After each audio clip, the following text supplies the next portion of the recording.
Amerika millionlab odamlar orzu qiladigan davlat va birinchi marotaba tarixda O'zbekiston fuqarolari 2026-27 yillarda rasmiy AQShga borib ishlashga imkoniyatga ega bo'lishdi. Meksika orqali emas, har xil posredniklar orqali emas, rasmiy davlat orqali, viza orqali AQShni mehnat qonunchiligini to'liq himoyasida aynan siz shu qadamga qadam qanday qilib O'zbekistondan AQShga borishingiz haqida video qilib yuklashga qaror qildim. Videoni oxirigacha tomosha qiling va juda ham kerak bo'lgan ma'lumotlarga ega bo'lasiz. Avvalo eslatib o'taman. 2026-yil boshidan O'zbekiston migratsiya agentligi AQShning USA Farm Labor kompaniyasi bilan tarixiy shartnoma imzoladi. Bu ikki mamlakatlar orasidagi birinchi marotaba bunday shartnoma. Bu shartnomaga binoan O'zbekiston fuqarolari aynan AQShning qishloq xo'jalik ish joylariga ishlash uchun H2A viza olishga imkoniyatga ega bo'lishdi. Bu degani endi O'zbekiston fuqarolari qonuniy xuddi Rossiya bo'ladimi, Koreya bo'ladimi, G'arb davlatlari bo'ladimi, primoy viza orqali ishlashga imkoniyatga ega bo'lishdi. Lekin bir narsani nazarda tutish kerak. Bu erkin ravishda xohlagan O'zbekiston fuqarosi borib ishlaydi degani emas.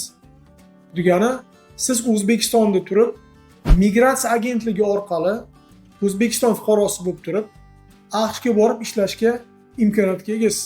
Bu ish joylari haqida biz alohida kanalimizda video chiqarganmiz. Bu videoda biz AQShda hozir qishloq xo'jalikda 10 ta kasb haqida ma'lumot berganmiz. Ko'rmagan bo'lsangiz, hozir shu yerdan video chiqadi. Albatta ko'ringlar. Xullas, siz ham shu AQShga bormoqchi bo'lsangiz, nimadan o'z harakatlaringizni boshlashingiz kerak? Birinchi qadam o'zingizni tekshiring. Birinchidan siz eng kamida 18 yosh bo'lishingiz kerak. Yuqori yosh haqida hozirgacha hech qanday rasmiy cheklovlar yo'q. Ikkinchidan, sudlanmaganligingiz haqida ma'lumotlarni tayyorlab qo'ying. Agarda siz O'zbekistonda sudlangan bo'lsangiz, afsuski, AQSh tomonidan viza olish juda ham qiyin bo'ladi. Uchinchidan, shu O'zbekistondan chiqishga siz uchun hech qanday taqiqlar yo'qmi? Shuni ham tekshirib qo'ying. Bir xil vaziyatlarda bankdan olingan kreditlar, alimentlar va boshqa qarzdorliklar deb O'zbekistonning shu sud ijrochilari sizga davlatdan chiqib ketishga taqiqlar qo'yishlari mumkin. To'rtinchisi, sizda albatta xorijiy pasport bo'lishi kerak. Zagram pasport deyiladi. Agarda haligacha ham rasmiylashtirmagan bo'lsangiz, hozirdan rasmiylashtirishni boshlab qo'yinglar. Va albatta o'zingizga savol bering. Siz shu qishloq xo'jalik sohasida jismoniy 8-10 soat ishlashga tayyormisiz? Bu savolga oldindan o'zingizga javob bering. Xo'sh, hamma hujjatlaringiz tayyor bo'lgandan keyin siz O'zbekistonda joylashgan migratsiya agentligiga murojaat qiling. O'zbekiston migratsiya agentligi bu eng ishonchli variant. Barcha vakansiyalar rasmiy platformada e'lon qilinadi. Siz kirib, ularni o'qib, rezyume yaratasiz. Rezyume degani siz oldin ishlagan joylaringiz haqida ma'lumot. Vakansiya bo'yicha tanlovdan ishtirok etasiz va hamma hujjatlaringiz joyida bo'lsa, migratsiya agentligi sizga taklifnoma yuboradi. Hozir ekranda migratsiya agentligining hamma rasmiy ma'lumotlarini yuklab qo'yamiz. Migratsiya agentligidan tashqari yana bitta yo'li bor. Bu O'zbekistonda rasmiy litsenziyaga ega bo'lgan xususiy idoralar, ularni частное агентство занятости deyiladi.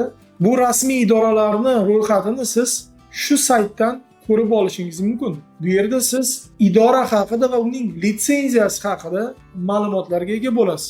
Hech qachon litsenziyaga ega bo'lmagan idoralar bilan o'z ishingizni olib bormanglar. Mening fikrim bo'yicha siz birinchi marotaba AQShga ketyapsizmi? Harakat qilingki, migratsiya agentligi orqali AQShga ketish. Avvalo agentlik saytidan anketani to'ldirasiz. Anketangiz to'g'ri kelsa, siz tibbiy ko'rikdan o'tishingiz kerak. Bundan keyin shaxsiy hujjatlaringizni topshirishingiz kerak bo'ladi. Bularning ichida pasport, foto va hokazo hujjatlar. O'z o'rnida migratsiya agentligi sizga ingliz tili va kasbga tegishli eng kerak bo'lgan ma'lumotlar haqida tushuntirish o'tkazadi. Shu bosqichlardan o'tib bo'lganingizdan keyin, testlarni to'g'ri topshirganingizdan keyin migratsiya agentligi siz haqingizda ma'lumotni AQShdagi ish beruvchiga yuboradi.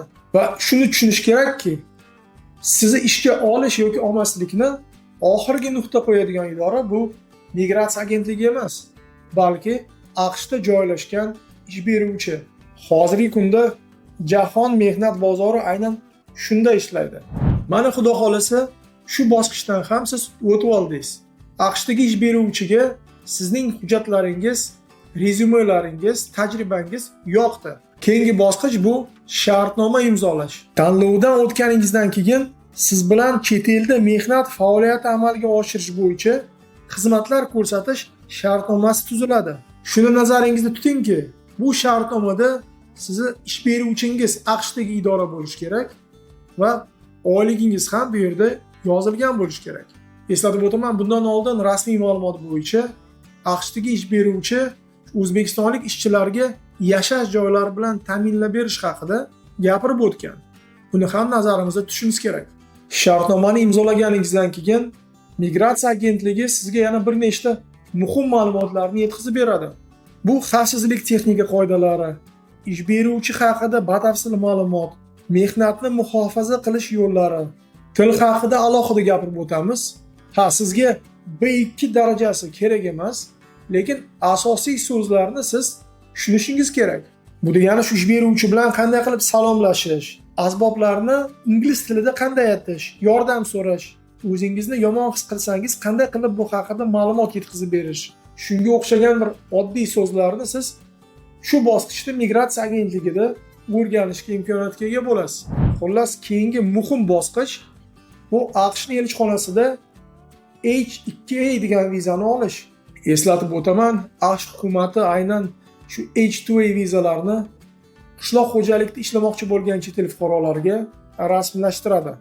Bu vizani rasmiylashtirishingizdan oldin ish beruvchi siz haqingizda ma'lumotlarni olib AQShda joylashgan mehnat vazirligiga siz haqingizda so'roqnoma yuboradi va siz ishingizni AQShdagi mehnat vazirligi ko'rib chiqqandan keyin sizni shu O'zbekistonda joylashgan AQShning elchixonasiga taklif qilishadi. Elchixonaga qanday hujjatlarni olib borish haqida sizga batafsil migratsiya agentligining xodimlari rasmiy ma'lumot yetkazib berishadi. Elchixonada eng asosiy bosqich bu shaxsiy suhbat. Siz bilan elchixonaning xodimi shaxsiy suhbat o'tkazadi. Sizga har xil savollar beradi. Nima uchun ketyapsiz AQShga? Qayerda ishlaysiz? Kim sizni yo'llantiryapti? Va hokazo savollar. Suhbatda rostni ayting. H2A bu vaqtincha viza. Yashiradigan narsangiz yo'q. Safar maqsadini aniq tushuntiring. Shartnomangiz qo'lingizda bo'lsa ko'rsating. Shartnoma tugagandan keyin vatanga qaytish niyatingiz haqida yana bir marta gapirib o'ting.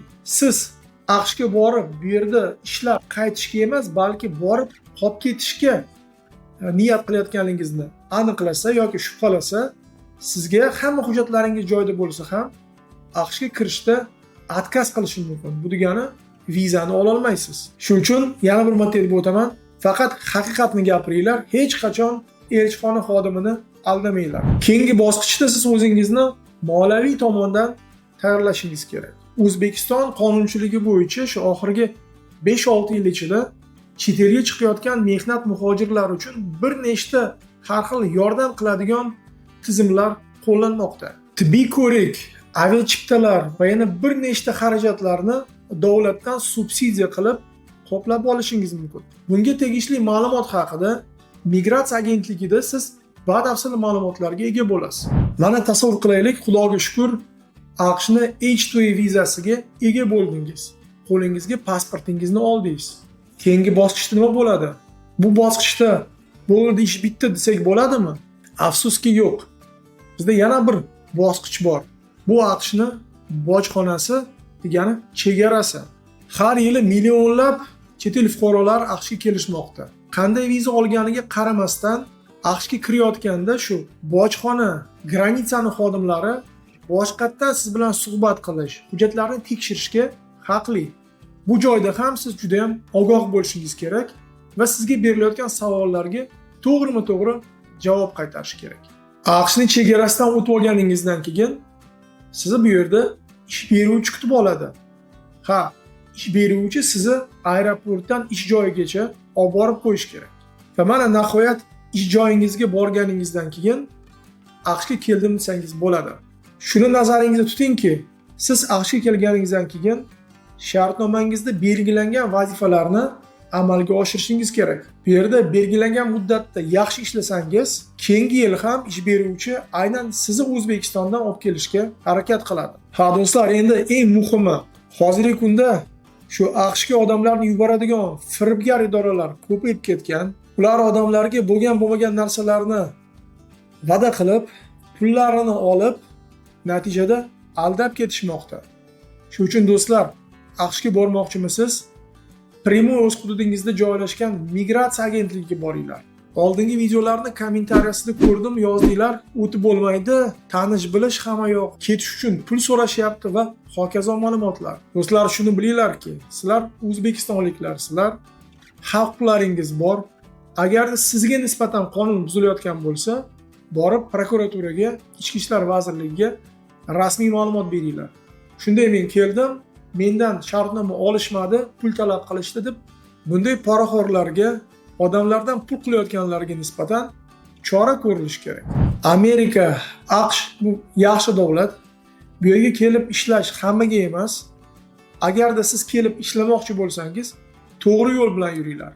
Agarda sizga bu video foydali bo'lgan bo'lsa, like bosib, podpiska bosib qo'yishni unutmanglar. Bu yerda biz har xil AQShga tegishli, AQSh ish joylariga tegishli ma'lumotlarni yuklab turamiz. Sog' bo'linglar, hurmatli vatandoshlar.